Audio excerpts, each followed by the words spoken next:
Semuanya, selamat wayahkia ya dimanapun kalian berada. Kembali lagi bersama Mamang dan di video kali ini kita bakal lanjutin manhwa Ahli Pedang Keluarga Tang.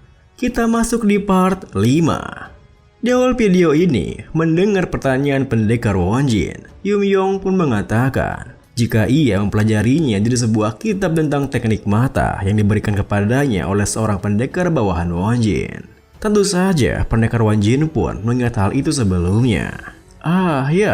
Dahulu ada yang namanya Piercing Sky Eyes dan Current Plow Eyes. Tapi aku merekomendasikan Piercing Sky Eyes karena Current Plow Eyes tidak terlengkap. Namun, pendekar Wonjin dibuat terperanjat ketika Yumyong memberitahunya jika dirinya telah menguasai teknik Current Plow Eyes. Hingga ia terbengong berpikir, apa? Kau telah menguasai Current Plow Eyes?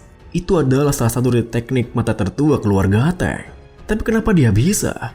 Melihat pendekar Wonjin yang terbengong begitu, Yumyong pun menjelaskan, walaupun esensinya hilang, aku bisa mengetahui bahwa teknik ini adalah bagian dari seni bela diri tingkat tinggi. Menggunakan Current Plow Eyes, aku melemparkan senjata-senjatanya melalui lintasan yang aku lihat. Aku bisa mengarahkan mereka dengan tepat ke titik yang diinginkan dengan seminimal mungkin. Tentu saja, hal itu membuat pendekar Wonjin semakin terkejut. Meskipun begitu, ia mulai mencoba membiasakan diri dengan itu. Kau menemukan esensi yang hilang hanya dengan mengeksplorasinya sendirian, ya? Ya, sudah waktunya memberitahukan ini padamu. Dalam 2 bulan, anak-anak dari timmu akan datang ke sini, dan mereka akan menjalani ujian yang sama dengan kondisinya seperti dirimu. Sejujurnya, mereka telah terbukti memiliki kemampuan untuk mengambil ujiannya. Tetapi mereka bilang akan kembali dengan lebih kuat lagi. Mendengar hal itu, Yumyong pun tersenyum melangkah pergi membalas. Oh, jadi begitu ya? Aku penasaran ingin melihat seberapa kuat teman-temanku sekarang. Melihat tingkah Yumyong seperti itu, pendekar Wonjin yang merasa aneh pun berpikir, apa dia khawatir pada anggota timnya? Apakah dia belum sadar jika anak-anak itu menggunakan cara apapun untuk berlatih? Seperti dengan menggunakan wajahnya sebagai target lemparan senjata. Ya, aku rasa itu tidak akan menjadi masalah. Yumyong sendiri bertingkah seperti itu tentu bukan tanpa alasan, di mana ia merasa mungkin saja itu karena takdir yang menuntunnya. Di kehidupan lampaunya, satu-satunya kerabatnya adalah gurunya sendiri, Sang Sword Ghost. Sekarang, terlepas dari tempat asal ataupun tindakannya, hubungan mereka pun terbentuk, yang mana bisa dianggap bagian dari sebuah kehidupan normal. Untuk beberapa alasan, Yumyong merasa ingin segera menemui mereka. 2 bulan kemudian, Yori, Mirio, dan Ijon berangkat ke Manor dengan semangat yang begitu menggebu-gebu. Pada hari pertama latihan, kami hanyalah pemula. Tapi sekarang, kami telah mencapai tingkat kekuatan yang berbeda jauh dari sebelumnya. Ya, sebenarnya, aku sangat-sangat bersemangat berpikir akan bertemu dengan Yumyong lagi. Ya, aku juga akan membelah kepalanya menjadi 2. Coba dengan Yumyong, kemenangan mungkin 7. Yosa! Tentu saja, tingkah mereka sangat seperti itu membuat pendekar yang mengantarnya ke sana merasa aneh. Mereka kenapa sih? Aku jadi takut loh. Saat kemudian, mereka bertiga pun tiba di halaman manornya dan langsung berteriak menantang kedatangan Yumyong. Tang Yumyong, keluar kau sekarang. Kenapa sampai sekali, oi? Apa dia melarikan diri? Sayang sekali, aku ingin sekali mengajar kepalanya. Oi, Tang Ijon, kau tidak diam saja. Kau... Namun, Mirio tak melanjutkan kalimatnya karena ia sangat terkejut ketika melihat Yumyong yang sudah merangkul Ijon di belakangnya. Yo, aku tadi bersembunyi untuk mengejutkan kalian. Tadi kalian ingin melakukan apa pada kepalaku? Gak jadi kah, manis? Loh, kenapa diam saja? Bukannya kalian tadi berbicara tentang meremehkan kepalaku? Ayo sini, kalian tidak mau menunjukkan hasil latihan kalian selama setengah tahun kah? Atau haruskah aku yang menyerang duluan? Mendengar hal itu, Mirio yang mulai merasa panik pun membalas. Tidak, kami hanya sedang bercanda. Semua yang tadi itu candaan. Saking paniknya, bersamaan dengan Yumyong yang merangkul Yori, Mirio menggigit bibir bawahnya berpikir, kami bahkan tidak menyadari kedatangannya sebelum berbalik. Hidup di hutan memang membuat naluri kita semakin tajam.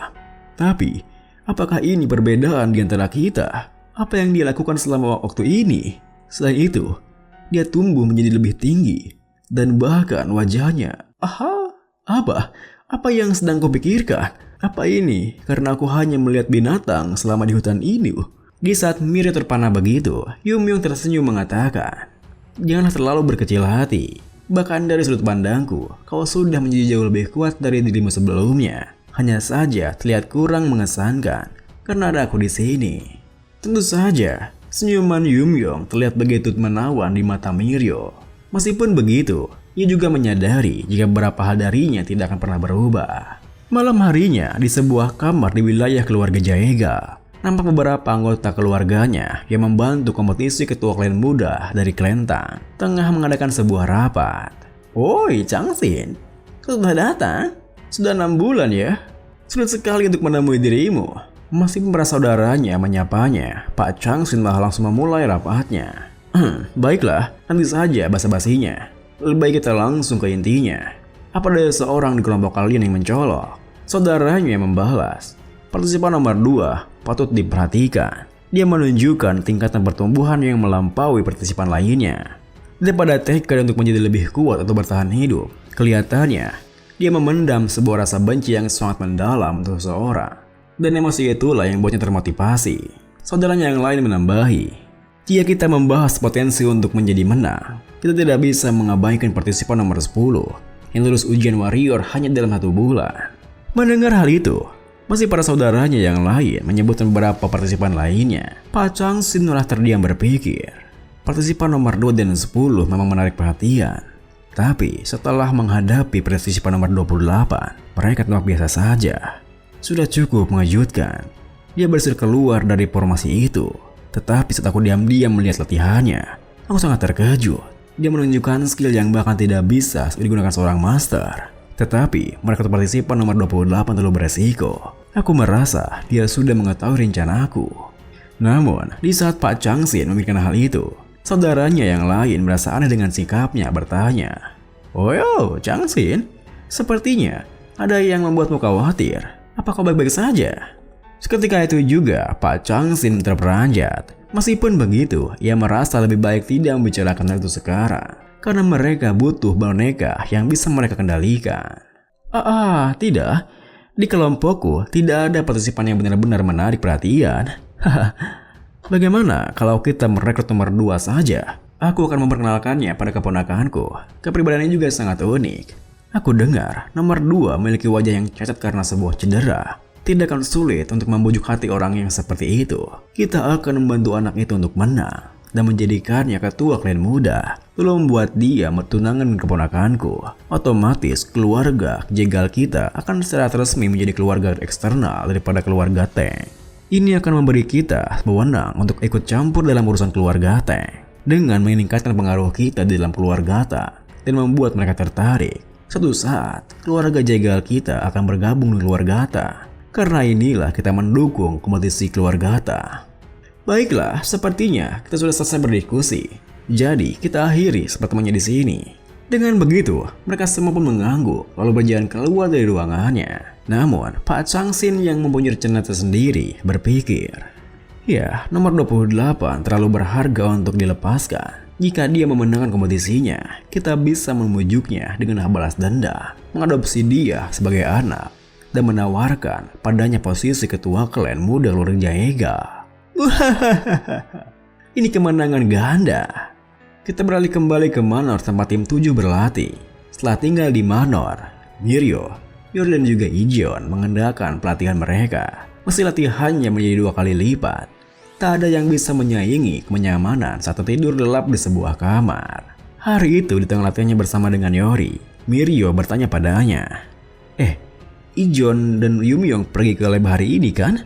Yori mengangguk membalas, iya, Ijeon masuk ke dalam lab dengan mengertakkan giginya dan berjanji untuk membunuhnya. Tentu saja, hal itu membuat Mirio terkejut. Loh, nggak bahaya tak?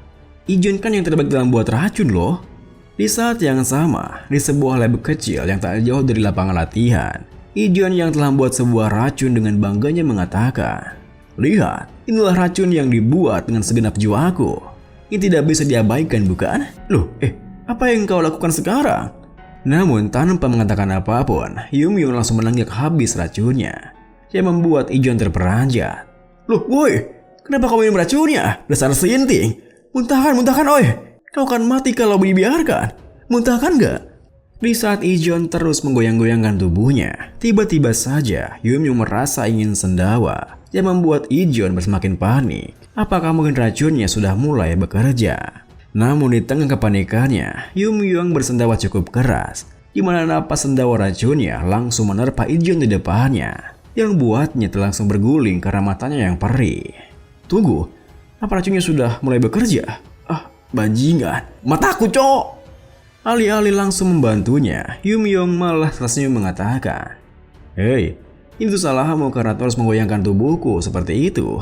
Tapi ya, apa racun ini lebih lemah dari apa yang kau harapkan?" Sembari menahan rasa perih di matanya hingga kedua matanya berair, Ijon membalas, "Apa maksudmu? Itu racun yang bisa membuat perutmu meleleh. Tapi kenapa kau tetap baik-baik saja?" Melihat tingkahnya yang seperti itu, Yumyong yang semakin ingin menjahilinya pun menimpali. "Kenapa kau tanya? Mungkin saja itu karena racunmu yang tidak sehebat itu." Tentu saja, perkataannya membuat Ijon merasa kesal bahkan berteriak. "Kenapa? Dia tidak mati saja sih?" Saking kerasnya teriakan dirinya, Mirio dan Yori pun bisa mendengar dari lapangan latihan. Wah, kelihatannya racunnya tidak mempan entah kenapa ya. Ya, kau benar Mirio. Kemudian, dengan tekad dan untuk membuat racun yang paling mematikan, Ijon pun terus mencoba resep baru untuk racunnya. Namun, semua racun buatannya sama sekali tak mempan bagi Yumyong yang langsung menenggak habis layaknya air minum biasa. Yumyong bahkan mengatakan, "Hei, apa ada lagi? Racun ini sama sekali tidak mempan tuh." Ijon yang mulai merasa frustasi pun membalas, "Tak ada yang tersisa untuk kau minum. Dasar brengsek. Sialah. Kenapa bisa tidak mempan? Kau kebal atau terhadap semua racun atau gimana sih?" Mendengar hal itu, Yumyong terdiam berpikir. Ya, ini sedikit berbeda dari kekebalan terhadap semua racun. Ini adalah teknik inti keluargata, poison refining madness. Akan aneh kalau seorang yang bekerja dengan racun bisa teracuni. Kalau kita diberi julukan Master of Poison, bukannya aku harus bisa mengendalikan racun yang masuk ke tubuhku? Sesuai yang kuharapkan, racun yang masuk ke tubuhku berubah menjadi ki dan berkumpul di dalam diriku. Kalau masih dalam batas yang bisa aku atasi, racun tak ada bedanya dengan sebuah eliksir bagiku. Tapi, ini adalah keadaan yang hanya dapat dicapai oleh realisasi yang mendalam. Mereka hanya menganggap racun sebagai senjata. Aku tidak bisa diam mendengar penjelasan mereka dan mulai mencobanya untuk diriku sendiri. Tetapi, sekarang ini, racun lemah hampir tidak bisa meningkatkan ki milikku. Aku butuh racun yang lebih kuat. Terlalu banyak hal yang harus diurus sebelum bisa menjalani hidup biasa yang aku inginkan. Aku bisa mengalahkan para elder kapan saja. Tetapi, kalau aliansi Black Death ataupun Heaven's Villain Demon Lord menyerbu, aku tidak bisa menjamin hasil akhirnya. Aku tidak memiliki dendam pada aliansi Black Death. Tetapi, karena mereka membelah kota Sichuan, mereka tidak bisa dibiarkan. Ketuanya Death Alliance disebut sebagai genius era ini yang menghancurkan 3 sekte dari 9 sekte. Kalau diriku yang dulu mungkin bisa dengan mudah menentangnya, tapi aku yang sekarang belum mencapai tahap itu. Untuk bisa hidup sebagai manusia, aku harus menjadi sekuat diriku di kehidupan yang lalu. Kalau saja Ijon bisa membuat racun beberapa kali lebih kuat dari yang sekarang. Di saat Yumyong berpikir seperti itu, Ijon di dekatnya malah menghela napasnya mengeluh. Andai saja aku bisa membuat 10 racun keluargata. Tentu saja, hal itu membuat Yumyong langsung tertarik. Apa? 10 racun keluargata? Apa itu? Meski Ijon masih merasa kesal dengannya, ia menjelaskan. Hai, kau mengaku sebagai keturunan ketua klan yang terdahulu. Tapi kau ini tahu apa sebenarnya? Itu adalah 10 racun terkuat yang diwariskan kakek moyang kita. Dari racun pertama sampai ke 10, semakin tinggi nomornya, semakin kuat juga racunnya. Tetapi kebanyakan formulanya hilang dimakan waktu. Racun yang nomor ke-10 sangatlah kuat. Hingga para master tingkat transenden bisa terkena efeknya. Racun nomor 10 yang tersisa dijaga dan dibagikan kepada para tetua. Dan ini pun diakhiri dengan, tentu saja Yumyong yang baru mengetahuinya sangat terperanjat heran. Karena bahkan para master yang mencapai tingkat transenden yang bisa melalui transformasi tidak bisa mengatasinya. Yumyong bahkan tak bisa menahan air liurnya, di mana ia merasa jika racun itu pantas untuk diincarnya.